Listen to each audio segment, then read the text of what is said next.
Basically काफ़ी 2 दिन पहले की बात है। आपको पता होगा कि पश्तून तहफ़्फ़ुज़ मूवमेंट के ऊपर हमने बैन इंटीरियर मिनिस्ट्री ने लगाया था और उसकी वजूहत क्या हैं और कुछ बैकग्राउंड जो आपको बताना बहुत ज़रूरी है। पहली चीज़ ये कि देखें, जरगा करने पे किसी को कोई इतराज़ नहीं है और गवर्नमेंट KPK में अगर जरगे पहले भी होते रहे हैं और आइंदा भी अगर होंगे तो उस पर किसी को कोई किसी किस्म का इशू नहीं है। जरगा ट्राइबल एल्डर्स का होता है, बड़ों का होता है। हज़ारों की तादाद में लोगों को लाना वो जरगा नहीं होता, उसको कुछ और कहते हैं, उसको जरगा नहीं कहते हैं। दूसरा कि एक तरफ आप जरगा कह रहे हैं, एक तरफ आप अदालत कह रहे हैं। हम किसी भी सूरत में, ये पाकिस्तानी गवर्नमेंट का फ़ैसला है कि हम किसी भी सूरत में कोई पैरेलल जुडिशल सिस्टम की इजाज़त नहीं दे सकते। और जो बैन करने की वजह जो 2 दिन पहले हुआ, उसकी भी मेन वजह यही थी कि आप एक तरफ अपने स्टेट इंस्टीट्यूशंस को गालियां दे रहे हैं, आप एक तरफ अपनी पुलिस को गालियां दे रहे हैं, आप फिर वो नस्ली इम्तियाज़ को आगे ला के आप कौम को एक डिवीज़न की बात कर रहे हैं।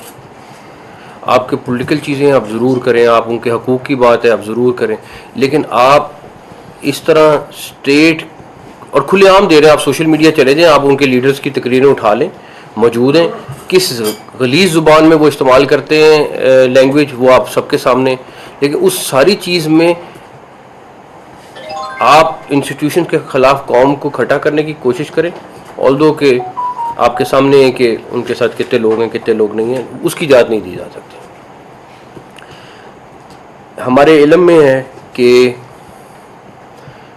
एक दो बड़ी पॉलिटिकल पार्टीज़ के लोग जब PTM के लीडर्स के साथ मिले, उन्होंने कहा अगर हकूक़ की बात करनी हम आपके साथ हैं, लेकिन ये नहीं हो सकता कि आप हकूक़ की बात करो और साथ बंदूक उठाने की भी बात करो, साथ कुछ और बातें भी करो, उसकी हम इजाज़त नहीं देते। उसके बाद वापस उन्होंने उनसे रब्ता नहीं किया। लोगों ने समझाने की कोशिश की, उन्होंने कहा हकूक़ की बात है तो हम सब मिलके बात करते हैं, और आज भी अगर हकूक़ की बात है तो गवर्नमेंट बैठने को तैयार है उन लोगों के साथ जो सिर्फ हकूक़ की बात करते हैं और तरीके से करते हैं। चाहे बलूचिस्तान है, चाहे KPK है, चाहे कहीं और है, किसी का छोटा इशू है, कहीं पे मछेरों के इशू हैं बलूचिस्तान में, उनके भी हकूक़ की बात है। तो हर एक का अपना अपना, छोटे से लेकर बड़े लेवल तक हर एक चीज़ हो सकती है। लेकिन ये नहीं हो सकता कि आप कई सालों से स्टेट इंस्टीट्यूशन को गालियां देते रहे और हम चुप करके बैठे रहे। अब दुनिया की मिसालें ले लें, आप अपने हमसाया मुल्क की मिसालें ले लें कि जहाँ पे इस तरह होता है उनके साथ होता क्या है। ये तो इतने सालों के बाद इतना वेट करके कभी भी नहीं होता है। खैर, उसको बैन किया और उसके बाद KPK गवर्नमेंट ने 54 लोग थे जो फोर्स स्केड्यूल में डाले और 34 जो थे बलूचिस्तान ने डाले। और उसके बाद उनके डेफिनेटली सूबाई गवर्नमेंट्स भी और फेडरल गवर्नमेंट भी पाकिस्तान के लॉ के हिसाब से पाबंद हैं कि ऑफिस सील होते हैं, उनके मीडिया रिस्ट्रिक्शन बैन ऑर्गेनाइजेशंस की होती हैं, बैंक अकाउंट्स उनके बंद होंगे सारे के सारे, ट्रैवल रिस्ट्रिक्शंस आती हैं, आर्म लाइसेंस कैंसिल होते हैं और पासपोर्ट्स ID कार्ड कैंसिल होते हैं।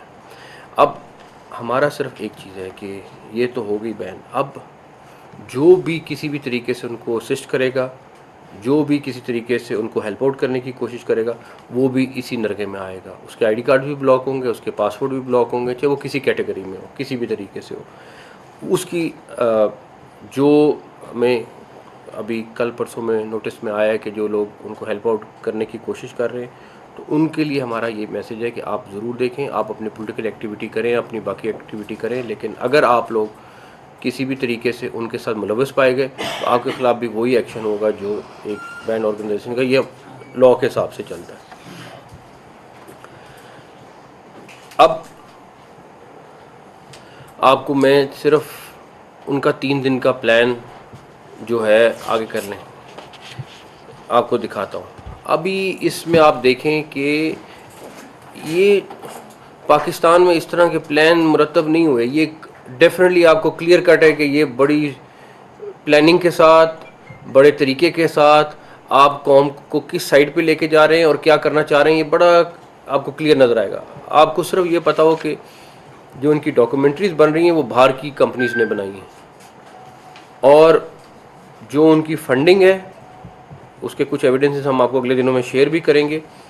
और बड़ी कंपनीज को हायर किया गया है, उनसे वो डॉक्यूमेंट्रीज बनवाई गई हैं, उनके साथ एक पूरा का पूरा 3 महीने से इनके ऊपर वर्किंग जारी थी, सारा कुछ है। आपके जो भी पीछे मास्टर्स हैं उनके लिए हमारा क्लियर मैसेज है कि अगर आप हमारे मुल्क में ऐसा करेंगे तो हम आपके साथ उसी तरह का सलूक करेंगे। फिर हमारे से वो तवक्को ना करें कि आप हमारे मुल्क में इस तरह की फसाद कराने की कोशिश करेंगे और हम खामोश रहेंगे। और जो फसादी हैं उनके लिए भी यही मैसेज है कि किसी तरीके से उसके लिए माफ़ी नहीं होगी। अभी आप देखें कि पहले दिन में इनका किस तरह चीज़ को लेके जा रहे हैं, और अब जब थर्ड दिन पे जाते हैं आप, तो आप देखें कंक्लूजन की तरफ वो किस तरह जा रहे हैं कि वो किस चीज़ के ऊपर लेके जाना चाह रहे हैं। अब आप एज अ पाकिस्तानी ख़ुद बता दें कि कोई भी पाकिस्तानी क्या इजाज़त दे सकता है कि आप मुल्क को एक डिवीज़न की तरफ लेके जाएं, आप आवाम को ये तरगीब दें कि हम वेपन उठाने की तरफ जाएं। अगर कोई भी यहाँ पे बैठा हुआ है, चाहे वो जर्नलिस्ट है, चाहे वो कोई और भी है, तो मुझे बता दें। तो ये तो कोई सूरत नहीं है कि आप गाली देते रहें, आप कौम के ख़िलाफ़ चीज़ें करते रहें और बस चुप करके आप अपने मकासद पूरे करते रहें और स्टेट खामोश रहे। ये जो नरम स्टेट है जहाँ पे लाखों में लोग बग़ैर वीज़े के फिरते रहें, इस मुल्क में कोई मसला नहीं है क्योंकि एक नरम स्टेट है। यहाँ पे एंटी स्टेट काम होता रहे, कोई मसला नहीं है, नरम स्टेट है। यहाँ पे बॉर्डर से लोग आते जाते, दुनिया का कोई मुल्क बता दें जहाँ पे बॉर्डर के बगैर लोग एंटर भी हो जाते हैं और चले भी जाते हैं। माड़े से माड़ा मुल्क भी है वो अपने बॉर्डर के अंदर से चला जाता है, लेकिन हमारे मुल्क में नरम बॉर्डर था, अभी बहुत बेहतर हो गया। स्मगलिंग इसी तरह थी कि ट्रक के ट्रक आते थे जाते थे, कुछ बेहतर हुई है तो आपको उसके सामने डॉलर बेहतर होना शुरू हो गया, बाकी चीज़ें बेहतर होना शुरू हो गई। तो ये जो नरम स्टेट का कॉन्सेप्ट है ये हमें ख़त्म करना पड़ेगा, चाहे वो किसी भी फॉर्म में हो। हकूक़ बिल्कुल होने चाहिए, मैं ख़ुद इसका बहुत बड़ा सपोर्टर हूँ, लेकिन इस सूरत में नहीं कि आप मुल्क के ख़िलाफ़ इंट्रीग करें, उसकी इजाज़त नहीं दी जा सकती। ये आपके पास डिटेल में आपके साथ शेयर भी किया, आप इसको देखें, आप इसके बाद आपको आइडिया होगा कि ये किस तरफ चीज़ को लेके जा रहे थे, किस लिए इनको बैन किया गया और किस लिए इनको इस तरह की एक्टिविटी की इजाज़त नहीं दी जा सकती। और जो लोग उनको फैसिलिटेट करेंगे किसी भी तरीके से, उनके साथ वही चीज़ होगी जो लॉ के हिसाब से है, जो लिंक्ड है, और चाहे वो आईडी कार्ड के ब्लॉक होने से लेके, सिम्स के ब्लॉक होने से लेके, पासपोर्ट कैंसिल होने से लेके, पॉलिटिकल ऑफिस बंद होने से लेके, जितनी चीज़ें उसमें आती हैं वो सब उसके ऊपर लगेंगी। नकी साहब एक तो ये बता दें कि जो आप लोगों ने फैसला किया है, पेशावर हाईकोर्ट ने भी ऐसी, उन्होंने भी सपोर्ट किया उसको, उनके आर्ग्यूमेंट अगर आपने देख लें, उन्होंने भी सपोर्ट किया। उन्होंने तो मोहर लगा दिया आपके। हाँ जी।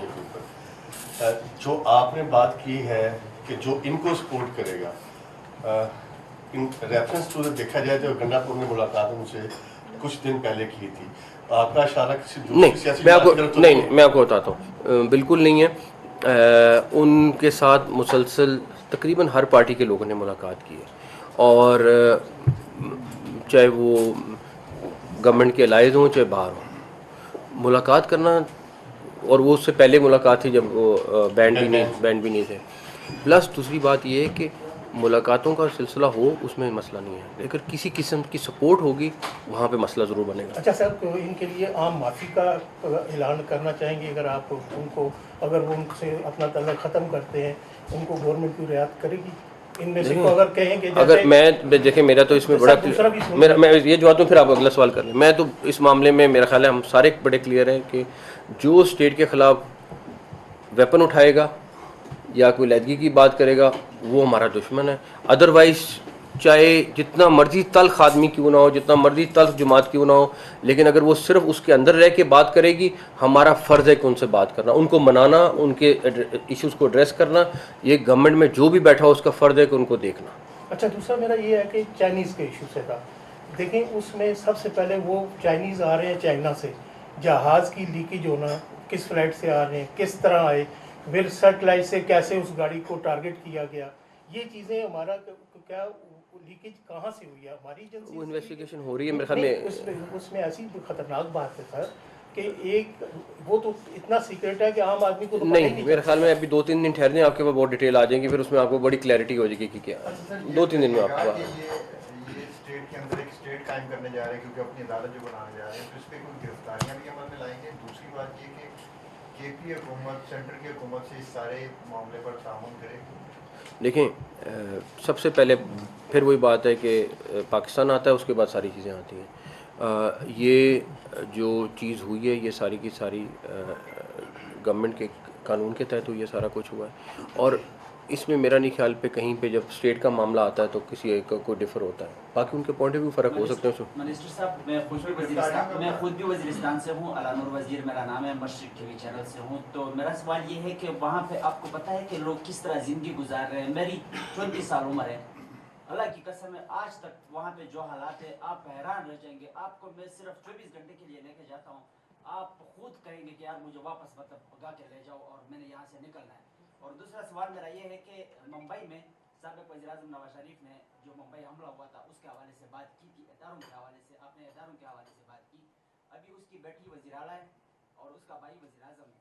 तो क्या मतलब इस तरह के और भी मुख्तलिफ सियासी जमातों के सरबराहान ने खान साहब को देख ले, उसने भी इदारों के हवाले से बात की, तो क्या इन सब पर मतलब पाबंदी नहीं होनी चाहिए? पहले तो आपने तकरीर की है, सवाल कोई नहीं दोनों किया। सवाल, एक दोनों सेकंड, सवाल। पहली तो बात है तकरीर की है, अब सवाल नहीं किया। दूसरी बात ये है कि अगर उन्होंने वेपन उठाया है, अगर उन्होंने स्टेट से लहदगी की बात की है या इससे मिलती जुलती कोई बात की है तो 100% आज भी निकाल लें तो मैं पुरानी डेट का एक्शन निकाल लूँगा।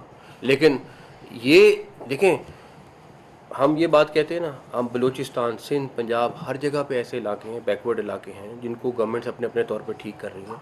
डेफिनेटली उनके प्रॉब्लम्स होंगे, मैं नहीं कह रहा प्रॉब्लम नहीं है, लेकिन ये हल नहीं है जो वो हल निकाल रहे हैं, ना इसकी इजाज़त मिलेगी। तो इसलिए सवाल आपका नहीं था ज़्यादा, आपका वो था। ये फरमा दें कि सीएम किसी के ने आपने एक प्रेस रिलीज जारी किया जिसमें आपने जो है वो एक शहीद एसएचओ के साथ इन सारे इजहार हमदर्दी का बयान जो है वो जारी किया है। शिकारपुर कच्चे के इलाके में एक मामला हुए, डाकू की जानिब से फायरिंग हुई, एक एसएचओ शहीद हो गया। इस्लामाबाद के अंदर जब मुजाहिरा हुआ तो हमने देखा कि वफाकी हुकूमत ने मुजाहिरे की रोकथाम के लिए फौज तैनात कर दी, लेकिन कच्चे के इलाके में जो मामलात हैं वो शिद्दत इख्तियार करते जा रहे हैं, लेकिन वफाकी हुकूमत क्यों खामोश है सर? एक सेकंड, पहली बात है कि इस्लामाबाद वफाकी हुकूमत के टेरिटरी में आता है और जो सूबे हैं वो इंडिपेंडेंट लॉ एंड ऑर्डर देखते हैं। उससे 18वीं तरमीम के बाद डायरेक्टली वफाक का लॉ एंड ऑर्डर के जो सूबों का है उससे ताल्लुक़ उस तरह नहीं बनता। उनको हेल्प कर सकती है, उनको असिस्ट कर सकती है। मेरे पास कोई ऐसी चीज़ दिखा दें कि वहाँ पे उन्होंने कोई चीज़ ऐसी मांगी और मैंने इनकार किया हो या फेडरल गवर्नमेंट ने इनकार किया हो, पहली बात। दूसरी बात, ये उन्होंने फ़ैसला करना है, हम उनके साथ कोऑर्डिनेट कर रहे हैं और इस टाइम पे डेफिनेटली ये बड़ा इशू है। मैं ख़ुद उसको पहले भी बड़ा करीब से देख के आया हूँ और हमारी ना सिर्फ ख्वाहिश है बल्कि हम बाकायदा प्लानिंग करके कर रहे हैं। इसमें मैं आपसे बड़ी लंबी बात कर सकता हूँ कि ऑपरेशन खाली हल नहीं है, उसका लॉन्ग टर्म हल निकालना है ताकि ऑपरेशन भी करें और उसके बाद क्लियर करके वहाँ पे सस्टेन भी करें। उस पर किसी पर बैठ के डिटेल में बात करें। ये बता दें कि आपने कहा बैन कर दिया, बैन करने के बाद उनकी सरगर्मियां रोकने के लिए कुव्वत इस्तेमाल करेंगे। बैन जब हो जाता है उसके बाद मेरा नहीं ख्याल, जब इजाज़त होती है फिर जो भी तरीका इस्तेमाल करना पड़ेगा करेंगे। पख्तूनख्वा अली बिन गंडापुर साहब ने कहा है आईजी इस्लामाबाद ने मुझे गालियाँ दी, मेरा मोबाइल छीना। आप जब मीडिया का करते रहे, आपने बताया कि जब वहाँ पर पुलिस पहुँची तो वो वहाँ से भाग जा चुके। ये ज़रा तस्रीह करते हैं। एक बात उनसे खुद पूछने के पहले वो क्लियर हो जाएं कि वो आईजी उनको मिला था या नहीं मिला था। एक तरफ वो कह रहे हैं कि मैं तो निकल गया था, ठीक है, एविडेंस भी मौजूद, दूसरी तरफ वो कह रहे हैं कि आईजी से मैं मिला। तो पहले तो वो खुद उनसे पूछ लो कि यार आप बताएं कि उन्होंने, मेरे ख्याल में, मुझे नहीं पता, एक स्टेटमेंट एक दिन दिए, एक दिन दिए, तो पहले तो उनसे क्लियर कर लें, ये तो क्लियर कर लें कि किस टाइम पे कौन सी स्टेटमेंट ठीक है नहीं, फिर वो जब ठीक आएगी तो मैं जवाब दे दूंगा। एक हुकूमत जो है आईजी इस्लामाबाद के इख्तियारात खत्म करने का फैसला किया है। आईजी इस्लामाबाद आईजी तो सर के वफाक के इख्तियारात में आता है, तो मेरा ख्याल है हमारे ये सिर्फ मुझे पता है, मेरे ख्याल में आज कैबिनेट में करना था, मुझे नहीं पता हुआ है कि नहीं हुआ है, लेकिन अगर हो गया है तो हमारे शदीद तहफ़्फ़ुज़ात हैं और पुलिस को एम्पावर करना चाहिए। और इस तरह के इख्तियार लेके अगर वो समझते हैं कि वो टेम्परेरी तौर पे कुछ आर्म ट्विस्टिंग कर लेंगे नीचे अपने लोगों की, तो मेरा नहीं ख्याल है। और अगर दूसरी बात ये है कि उनको एक चीज़ रियलाइज़ करनी चाहिए कि उनके KPK में लॉ एंड ऑर्डर की सिचुएशन क्या है। इस टाइम बहुत बुरे हालात हैं, तो और जो पहला काम है वो पुलिस का लॉ एंड ऑर्डर को रिस्टोर करना है। तो अगर तो वो समझते हैं कि वो सारी पावर खुद लेके IG को बेबस करके लॉ एंड ऑर्डर हैंडल कर लेंगे, तो अगले 10-15 दिन 20 दिन में नज़र आ जाएगा।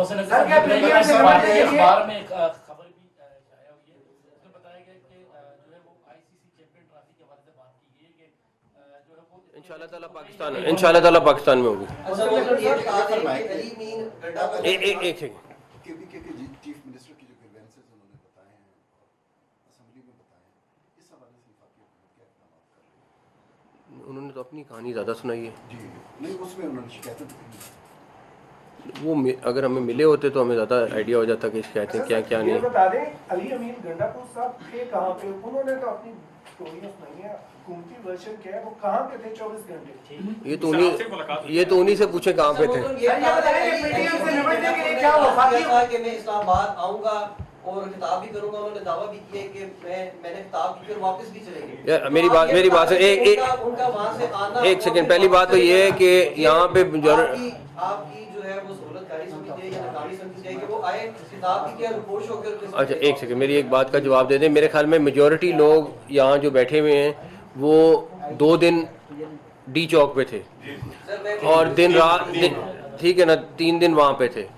अब जो बैठे हुए थे वहाँ पे लोग, मेरा मुलाकात सबसे रही है, इनमें से किसी से पूछ लें कि D चौक पे वो कब आए, कितने बजे आए और मुलाकात हुई। अब इस्लामाबाद आके उसको हाथ लगा के कहना कि मैं एंटर हो गया, सारा कुछ हो गया, तो फिर तो मैं उस पर नहीं कहता। लेकिन एक सेकंड मेरी बात सुनो, उनकी ख्वाहिश थी कि D चौक आना, D चौक आके धरना देना। ये जितने साफी दोस्त बैठे हैं इनसे सिर्फ ये पूछ लें कि D चौक वो कितने बजे, मैंने तो नहीं देख सका उनको D चौक पे, कहीं वो आए लेफ्ट राइट आके चले गए तो उस पे मैं कुछ नहीं कहता। सर PDM से निपटने के लिए क्या वफाकी हुकूमत ने खैबर पख्तूनख्वा हुकूमत से कोई राब्ता किया कि आप तो फैसला करने जा रहे हैं पाबंदी? नहीं, फैसला करने जा नहीं रहे, फैसला 2 दिन पहले हो चुका हुआ है, अब तो इम्प्लीमेंट होगा फैसला।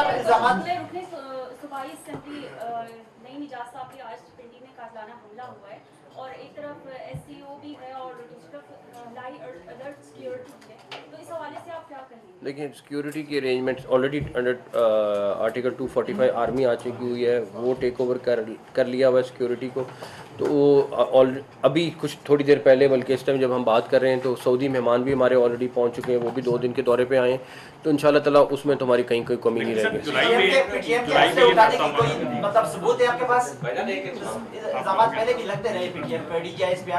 या फिर आप तो आप अपना एक मेरी बात सुनो, या एक सेकंड जर्नलिज्म कर लो, या एक सेकंड जर्नलिज्म कर लो, या फिर बैठ के, मुझे पता है सवाल है मेरा, नहीं सवाल नहीं कर रहे ना आप, तो तकरीर कर रहे हो बहुत ज्यादा। एक तरफ तो PTI ने एहतजाज किया, जो गैर कानूनी था, लोगों की गिरफ्तारियां हुई, कुछ ऐसे लोग भी पकड़े गए हैं जिन्होंने एहतजाज नहीं किया था लेकिन पकड़े गए, उनकी बेलें भी हो चुकी हैं, लेकिन डिस्ट्रिक्ट एडमिनिस्ट्रेशन ने रोकारें उनकी जो साइन नहीं की। देखिए, अगर तो कोई बेगुनाह है, अगर कोई बेगुनाह है, मेजॉरिटी लोग अरेस्ट हुए हैं जो मौके पे अरेस्ट हुए हैं, लेकिन अगर कोई बेगुनाह है तो मैं जिम्मेदार हूँ, मैं जिम्मेदार हूँ, तो मैं उसको खुद छुड़वाऊंगा अगर कोई बेगुनाह है। एक नारे में लाना चाह रहा हूँ, उनकी बेलें हो चुकी हैं, रुकारें बन चुकी हैं, मुचलके हो चुके हैं। डिस्ट्रिक्ट एडमिनिस्ट्रेशन ने कहा कि नहीं, इनके रुकारें साइन नहीं करनी, इनकी जो रजिस्ट्री है इनको वेरीफाई करवाया जाए। वो कहते हैं कि हम कैश मुचलके जमा करवा देते हैं, हमारे लोग जो मैं देख लेता हूँ, मैं देख लेता हूँ।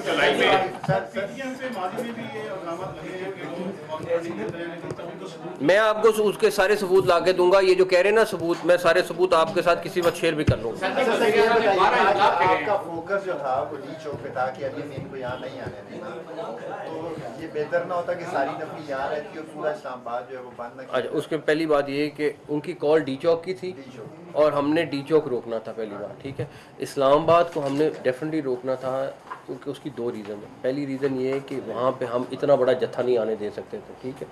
आप वो चेक कर लें कि वहाँ से कितने लोग निकले, उसके बाद इस्लामाबाद कितने लोग पहुँचे, क्या हुआ क्या नहीं हुआ। इस्लामाबाद की 21 एंट्री पॉइंट है, हमने सिर्फ 2 या 3 पे अपनी प्लेसमेंट रखी थी ताकि हम उनके जत्थे को रोक सकें, वरना 21 एंट्री पॉइंट, हमें नहीं पता था कि 21 एंट्री पॉइंट है, पता था, लेकिन कोई स्ट्रेटजी हमारी ये थी कि हमने उनको जलसा नहीं करने देना, उनकी ख्वाहिश पूरी नहीं होने देनी। उनका ख्याल था कि हम कुछ इंगेज करेंगे, कहीं पे झगड़ा करेंगे, सारा कुछ करेंगे। 26 नंबर की फुटेज अगर आपको कहीं से मिल जाए, आप देखें कि वहाँ पे कितने हैवी किस्म का उन्होंने सारा कुछ किया।